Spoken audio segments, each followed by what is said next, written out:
Good morning class. ये आपका हिंदी का लेसन नंबर 8 है, न रहो न निराश करो मन को। कल हमने इस कविता के 2 पैराग्राफ एक्सप्लेन किए थे। आई होप आप लोगों को समझ में आए हो। आज हम तीसरा पैराग्राफ पढ़ेंगे। निज गौरव का नित ज्ञान रहे, हम भी कुछ हैं यह ध्यान रहे। सब जाए अभी पर अभिमान रहे, मर्रे पर गुंजित कान रहे। कुछ हो न तजो निस्साधन को, नर हो न निराश करो मन को। यानी कि इसमें कवि जो है वो मनुष्य जीवन के बारे में बोल रहे हैं कि हमारा सब कुछ चला जाए, ठीक है, हमारा सब कुछ चला जाए, लेकिन जो हमारा अभिमान है यानी कि हमारा जो सम्मान है वो कभी भी नहीं जाना चाहिए। निज गौरव का नित ज्ञान रहे, यानी कि हमारा जो गौरव है, हमारा जो सम्मान है, उसका हमें हमेशा ज्ञान रखना चाहिए कि हमारा जो जीवन है वो उस जीवन का उद्देश्य क्या है और हमारे जीवन का सम्मान हमें बनाकर रखना चाहिए। हम भी कुछ हैं यह ध्यान रहे, यानी कि हम अपने जीवन में कुछ कर सकते हैं, ठीक है, हम अपने जीवन में कुछ कर सकते हैं। हमें कभी भी हार कर, अपनी परिस्थितियों से हार कर नहीं बैठना चाहिए। हमें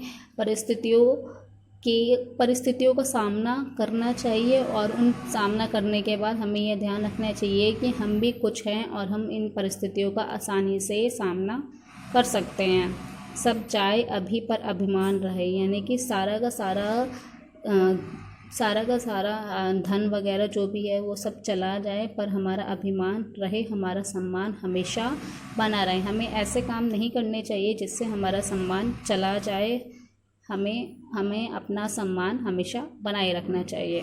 मरने पर गुंजित कान रहे, यानी कि हमारा सम्मान, हमें ऐसे काम करने चाहिए कि मरने के बाद भी हमारा सम्मान के साथ नाम लिया जाए। कोई भी अगर हमारा नाम ले तो सम्मान से ले, ये ना दुत्कारे ना हमें कि वो तो ऐसा था, अच्छा हुआ मर गया, इस टाइप से हमें दुत्कारे ना, हमारा सम्मान से नाम ले और हमारा नाम लेते हुए उसकी आंखों में आंसू। कुछ हो न तजो निस्साधन को, नर हो न निराश करो मन को, यानी कि हमें अपने जो भी हमें उद्देश्य हमने बनाया है उस उद्देश्य को प्राप्त करने के लिए हमें जिन जिन चीज़ों की आवश्यकता है, हमें उन चीज़ों को प्राप्त करने के लिए कई सारी कठिनाइयों का सामना करना पड़ता है। उन कठिनाइयों का सामना करने के बाद हमें उन साधन को प्राप्त करना चाहिए। और मनुष्य हो इसलिए अपने मन को निराश करके मत बैठो।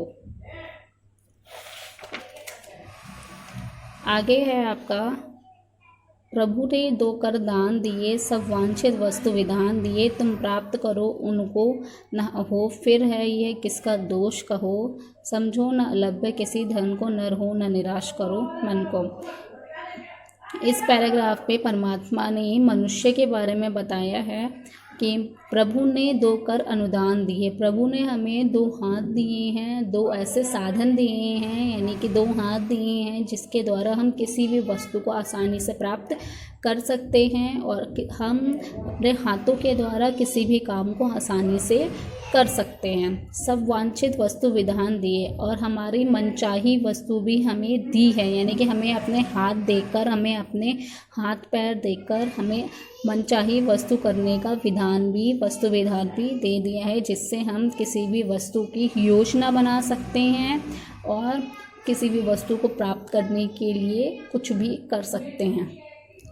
तुम प्राप्त करो उनको ना हो, फिर है यह किसका दोष कहो, यानी कि तुम्हें हाथ पैर देने के बाद भी अगर तुम किसी वस्तु को प्राप्त ना कर सको, तुम प्राप्त करो उनको ना हो, मतलब है तुम किसी भी वस्तु को प्राप्त ना कर सको, अपने उद्देश्य को प्राप्त ना कर सको, फिर यह किसका दोष कहो। तो तुम अपने उद्देश्य को अगर प्राप्त नहीं कर पा रहे हो, अपने वस्तु को नहीं प्राप्त कर पा रहे हो, तो तुम इसका दोष किसको लगाओगे? तो तुम इसका दोष किसी चीज़ को, किसी भी परमात्मा को या फिर किसी भी व्यक्ति को नहीं लगा सकते। यह दोष तुम्हारा है।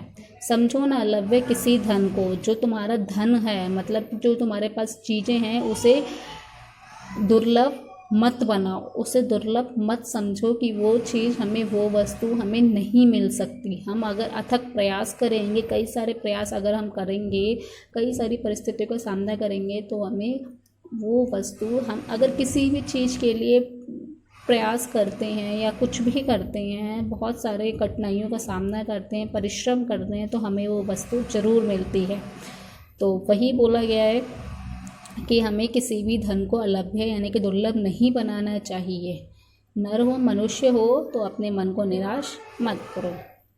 किस गौरव के तुम योग्य नहीं, कब कौन तुम्हें सुख भोग्य नहीं। जन हो तुम भी जगदीश्वर के, सब है जिनके अपने घर के, फिर दुर्लभ क्या उसके जन को। नर हो न निराश करूं मन को। इस वाले पैराग्राफ में कवि ने मनुष्य के बारे में बोला है कि किस गौरव के तुम योग्य नहीं, यानी कि उनको एक तरीके से कंपैरिजन किया है कि तुम किस गौरव के योग्य नहीं हो। अगर तुम्हें ऐसा कौन सा गौरव है जो तुम्हें प्राप्त नहीं हो सकता है, तुम्हें कौन सा सम्मान है जो तुम्हें प्राप्त नहीं हो सकता है। कब कौन तुम्हें सुख भोग्य नहीं, ऐसा कौन सा सुख है जो तुम्हें प्राप्त नहीं हो सकता है। तुम किस सुख को प्राप्त करने के योग्य नहीं हो। अगर तुम अपने जीवन में कुछ भी करना चाहते हो तो तुम कुछ भी कर सकते हो। अगर सम्मान प्राप्त करना चाहते हो तो तुम सम्मान प्राप्त कर सकते हो, और अपने सुख को प्राप्त करना चाहते हो तो तुम अच्छे से अपने सुख को प्राप्त कर सकते हो। जन हो तुम भी जगदीश्वर के, यानी कि तुम भी इस परमात्मा के ही पुत्र हो।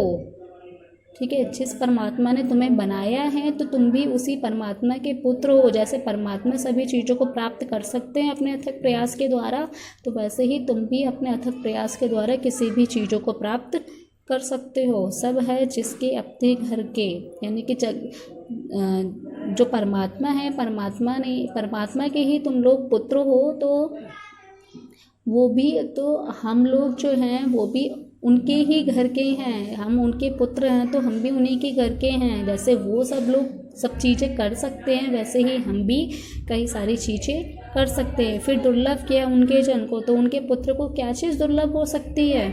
हम अगर उन्हीं के पुत्र हैं तो हमें कोई सी भी चीज़ दुर्लभ नहीं हो सकती, हमें कोई सी भी चीज़ कठिन नहीं लग सकती है। अगर हम अथक प्रयास करेंगे, परिश्रम करेंगे, तो हमारे लिए कोई सी भी चीज़ दुर्लभ नहीं है, कोई सी भी चीज़ कठिन नहीं है। नर हो न निराश करो मन को, मनुष्य हो तो अपने जीवन में हार कर मत बैठो, और अपने जीवन को एक ऐसा उद्देश्य बनाओ जिससे हम किसी भी परिस्थिति का सामना कर सकें और अपने उद्देश्य को प्राप्त कर सकें। तो आपका ये पोएम यहीं पे ख़त्म होती है। आई होप आप लोगों को समझ में आई हो। अगर कुछ प्रॉब्लम है तो आप लोग पूछ लीजिए।